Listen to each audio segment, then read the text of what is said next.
Today on the 900 series, when I put my hands right here, I can feel the piston either go in or out, so I know I turn it the right way. Most people won't do this repair because of the complexity and cost. I'm Tony Mazzagatti, owner of 900 Series Motorsports. Porsche says that 70% of all Porsches ever made are still on the road today.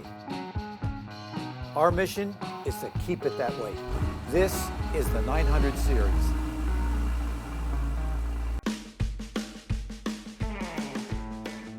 We got a 1989 Porsche 928 S4, and it's got a long laundry list of problems.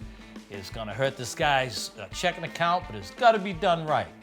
So we're gonna go ahead and visit Tony and Brant and let Brant do his thing. All right, Brant, Tony, we got a 1989 928, very special car. It's a S4. It's in for the water pump, timing belt, maintenance, and front engine reseal. Just do your thing and let me know the list of parts, because I'm sure it's gonna get long. This 928 is a big project, which can get ugly real fast. So we're gonna give it over to Brant, who can keep things nice and pretty so we don't have a bunch of headaches. This one in particular is really nice. It's an 89, as he said, an S4.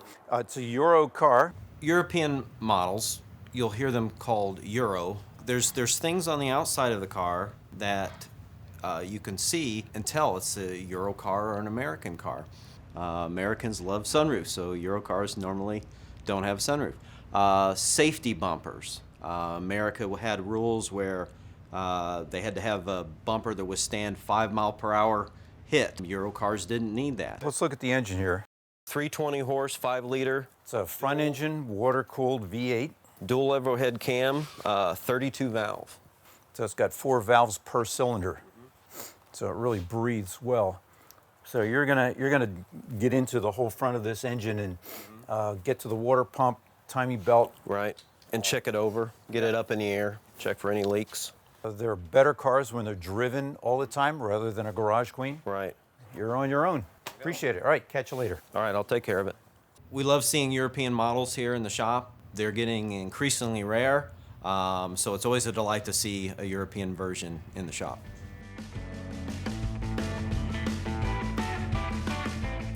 Okay, next step, remove the linkages for the throttle, and since this is an automatic, there is linkages for the transmission as well. The important thing to point out is why we're removing all this to remove this intake. An oil leak develops through this fill neck where you would put the oil in to fill it up.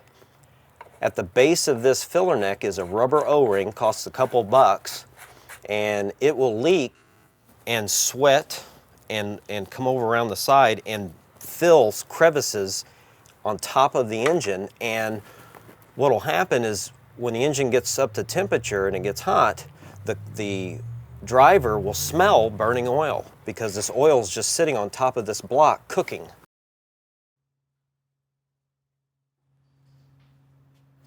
That's in one of these crevices. Most people won't do this repair because of the complexity and cost. So what I'm going to do now is I'm going to remove the top plenum. It's actually in 2 pieces. And there's a lot of vacuum lines involved. You just have to be very mindful of them while you're doing this. Okay, so here is the top half of the intake plenum. The factory did a baked coating on this intake. Over time, it begins to flake off. Once you have this in your hand and removed, the smart thing to do is to clean it, blast it to clean it up and to remove this coating. Porsche did this for mainly cosmetic reasons because most of these are aluminum. They do not rust. You'll have some corrosion. Now, on the back side of this, here are where the gaskets mount to the engine block, and I want to bring out a point where you have this coating once again that's flaking off, and you can see the mating surfaces of these need to be clean, and this can interfere with it making a good seal. Now's the time to clean it and fix that problem. So this coating that Porsche had put on these engine components, it coming off after 30 years, it's something I normally see. It's not a design problem or engineer flaw. It's just something that, while we have the components removed, we go ahead and bead blast them, clean them all up before they go back onto the engine.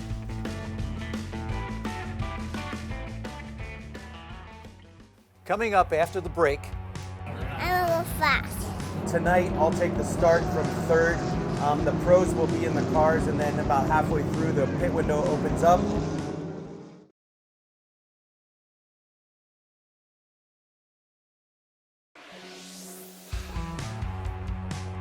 it's race week.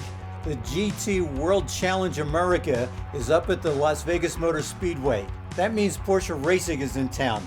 Let's go up to the Speedway and check it out. I'm a little fast. We've caught up with Porsche racing drivers Scott Hargrove and Patrick Long to get their insight on how they approach a race of this type. Tonight, I'll take the start from third. The pros will be in the cars, and then about halfway through, the pit window opens up. We'll do a quick minimum time pit stop for tires and fuel, and then we'll of course go back out and attack on a new set of tires. On this tire, basically there hasn't been a lot of degradation, so we can push pretty hard until a tire might have a failure, but besides the failure, the lap times seem to be pretty consistent. So especially with the drop in track temp and ambient tonight, we'll be pushing 110% every single lap, and elbows will be out, so it should be good to watch. One of the toughest parts is coming off of the back straightaway, NASCAR back straightaway, into the infield. Some of you have probably done a couple configs in how that works, but sort of off camber with a big bump and low grip. But I mean, low grip seems to suit the Porsche pretty well, both in tire wear and also just how we change direction. We're one of the lighter cars. BOP, or balance of performance, and how they adjust all these different cars. For instance, the Bentley's a 5.5 liter V8 twin turbo. We're a 4 liter, 6-cylinder, naturally aspirated. So they're doing a lot of that balancing with dry minimum weight as well as restrictor sizes, and it's fairly close, although there might be a little bit of gamesmanship out there. I think I would say there's probably one car that's maybe got a bit too much power, but other than that, it's pretty close. At Porsche's invitation, Kent Moore from Premier Sports Car Service brought out a lot of GT cars that he's working on right now. And he also invited a lot of the Porsche enthusiasts in the area to come out and see the display, watch the races, and display their own cars.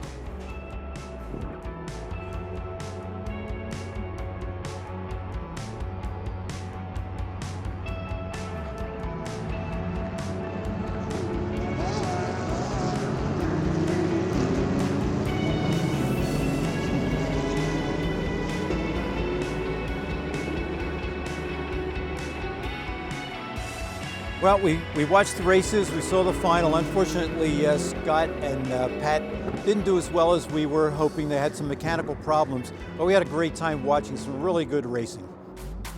In the movie Risky Business, what model Porsche did Tom Cruise drive?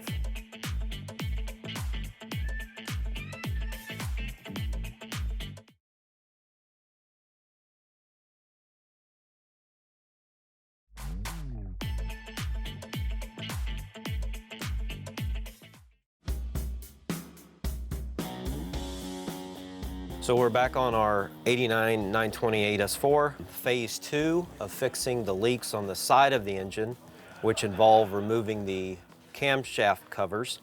So what I'm going to do is remove one and show you a problem that these cars develop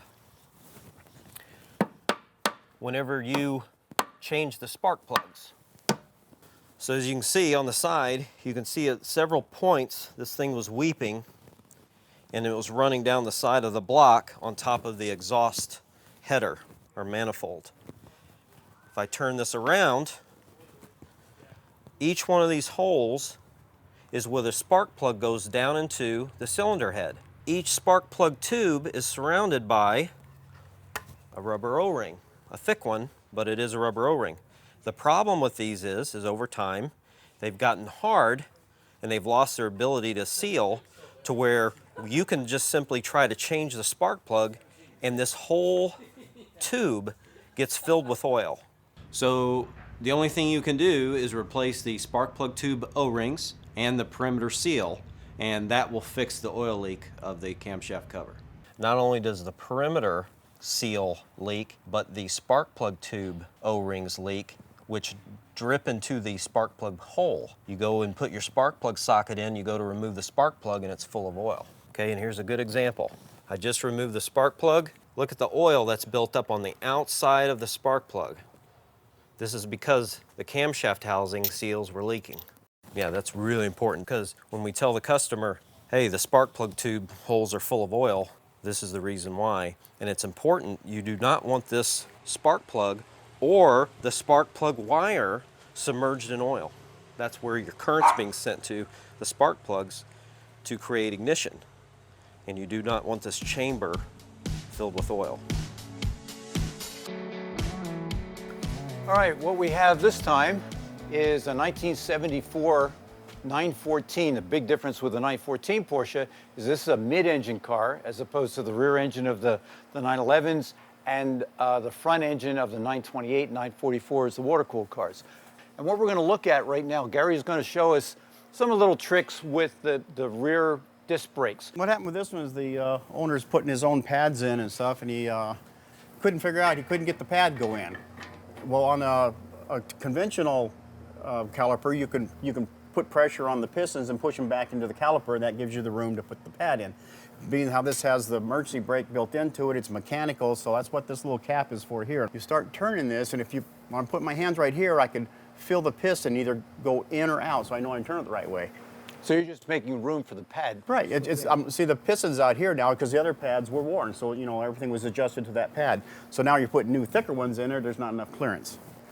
So now I can take the pad, and you'll see that before where it wouldn't go in, now it goes in. And you can set what's called the venting clearance now, what you got to do, because now they're way back, so if you push on the brake pedal, it's going to take a lot of travel. The pedal's going to go a long ways before the pad starts to pinch the rotor. So then what we do is go the opposite direction.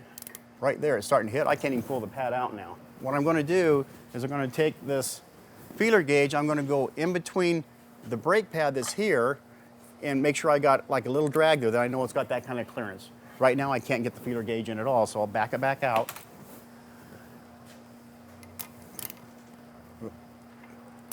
Turn it the right direction.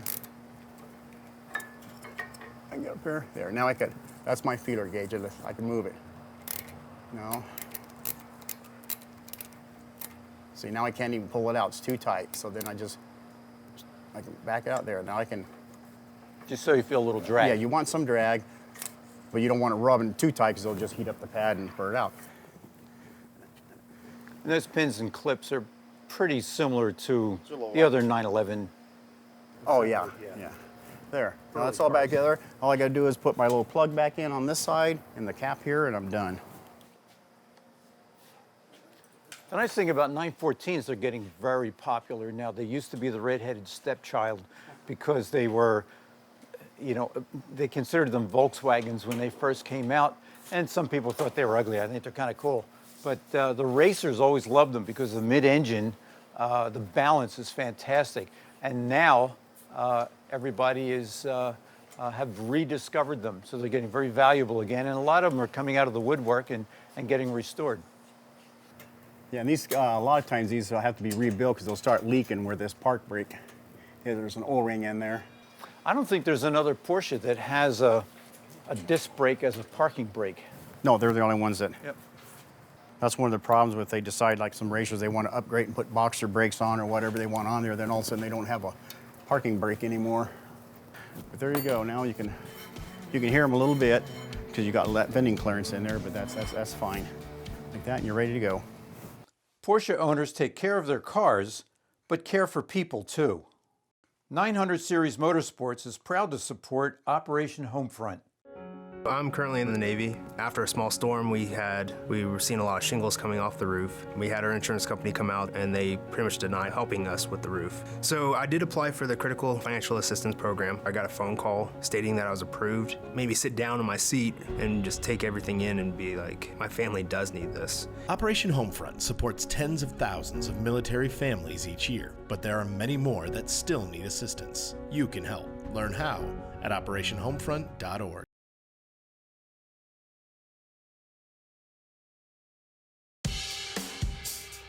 Okay, so here we are working back on our 89 928, and here we have our intake centerpiece, and we showed before the coating that was flaking off. You could see the importance of getting this coating removed out of the inside, because once it flakes off and the engine's running, it can get sucked down through the engine.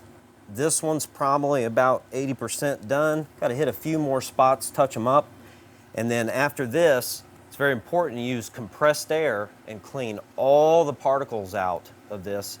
And then it's a mixture of compressed air and water to get all these glass beads out of this intake before installing it back onto the car. So we're going to put it back in the cabinet and touch up a few places.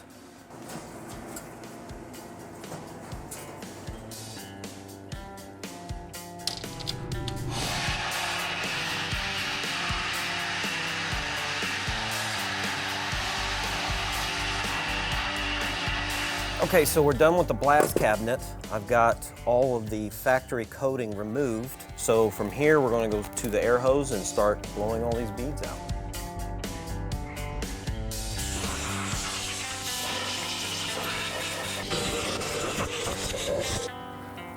Okay, that's the first round of cleaning out with air.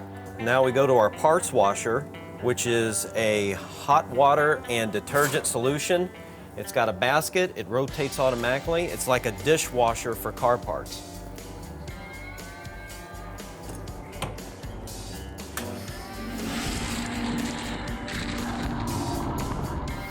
While that's cooking, I can go back and work on something else.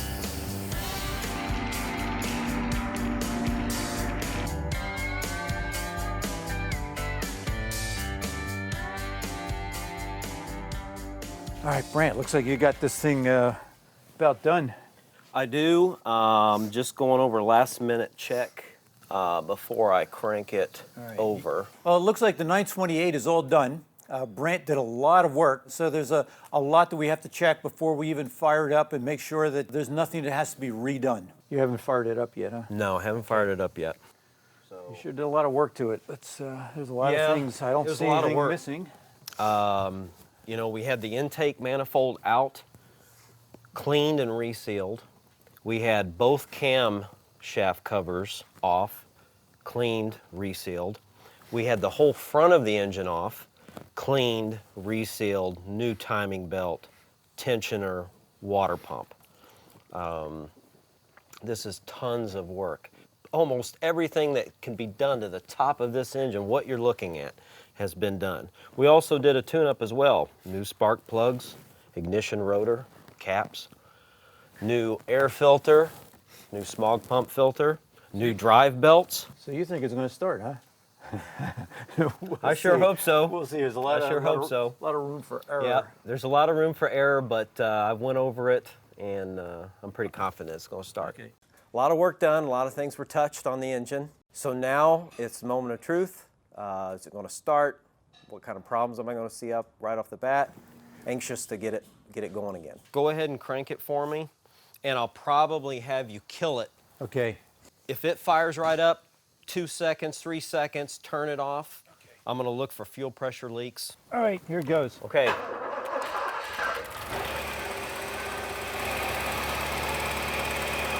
Okay, kill it. Well, the good news is the car started, so everything that Brant did worked out fine. We haven't seen any leaks. Oil pressure is good. No fuel leaks, nothing that looks out abnormal or sounds abnormal. So from here on, we're going to go ahead and start it up again, let it run up to temperature. Yeah, let's fire it up again, and I'll keep monitoring. And if I see anything, I'm going to let it idle. I'm not going to go ahead and let it idle give first. Any gas. Yep. All right, here goes. Okay.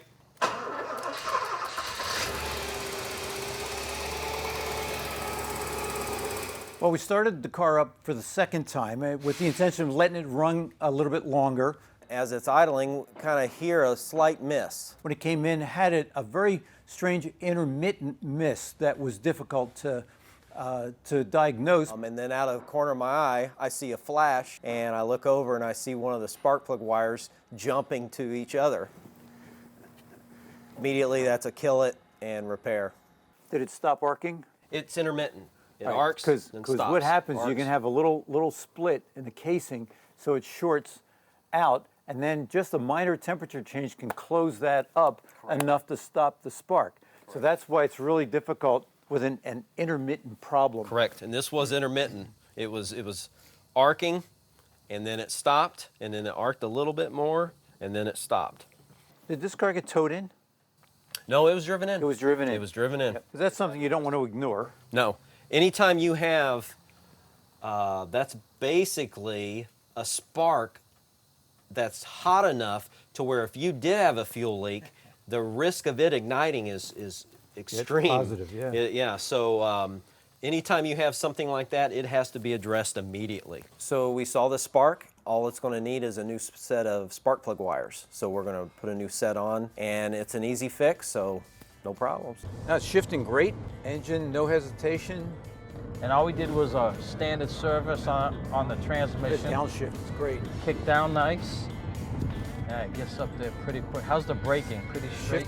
Shifting pretty smooth. Yeah, I mean, there's, tracking fantastically. It's straight as an arrow. Maybe I won't bring this back. This thing is really comfortable. The car's all buttoned up and running well. It's very satisfying to take a 20, 30-year-old car and see it running the way it was originally designed. Another 30-year-old car going to be on the road for another 30 years.